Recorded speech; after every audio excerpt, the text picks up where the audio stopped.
বনানীর star কাবাবে kacchi বিরিয়ানির সাথে পচা ও গন্ধযুক্ত টিক্কা দেওয়ার প্রতিবাদ করায় সালেহ মোহাম্মদ রশিদ অলক নামে এক গ্রাহককে মারধরের অভিযোগ উঠেছে হোটেলটির ম্যানেজার ও কর্মীদের বিরুদ্ধে। এ ঘটনায় আহত ওই গ্রাহক রক্তাক্ত অবস্থায় হাসপাতালে ভর্তি হয়েছেন। 6 আগস্ট দুপুরে রাজধানীর বনানী এলাকায় এ ঘটনা ঘটে।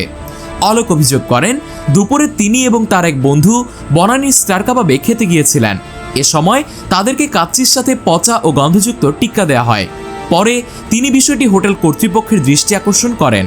তার বন্ধু খাবারে গন্ধ হয় অভিযোগ করলে স্টার কাবাবের ম্যানেজার তাকে বলেন, জীবনে টিক্কা খাননি আপনি, এটা এমনই হয়। এক পর্যায়ে অলক বিষয়টি নিয়ে প্রতিবাদ করলে আশপাশের আরও 3 জন গ্রাহকও একই অভিযোগ করেন। এতে ক্ষিপ্ত হয়ে কলিং বেল চেপে সব স্টাফকে জড়ো করেন ম্যানেজার। এ সময় তারা অন্য গ্রাহকদেরও মারধরে অংশগ্রহণের জন্য উস্কানি দেন। তাদের মারধরে অলকের ডান হাত ও ডান পা ভেঙে যায়। কপাল ও মাথায় গুরুতর আঘাত পান তিনি। পরে খবর পেয়ে পুলিশ ঘটনাস্থলে যায়। সামাজিক যোগাযোগ মাধ্যমে ভাইরাল এক ভিডিওতে দেখা যায় ভুক্তভোগী অলকের কপাল ও মাথা থেকে রক্ত বেয়ে পড়ছে। এ সময় তিনি গণমাধ্যম কর্মী ও উপস্থিত লোকজনকে তার উপর অতর্কিত হামলার বিষয়ে বলেছেন। বনানী থানার ওসি রাসেল সারোয়ার বলেন, বিষয়টি জানার পর ফোর্স পাঠিয়েছি।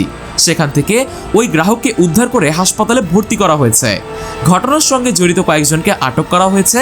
লিখিত অভিযোগ পেলে আইনানুগ ব্যবস্থা গ্রহণ করা হবে।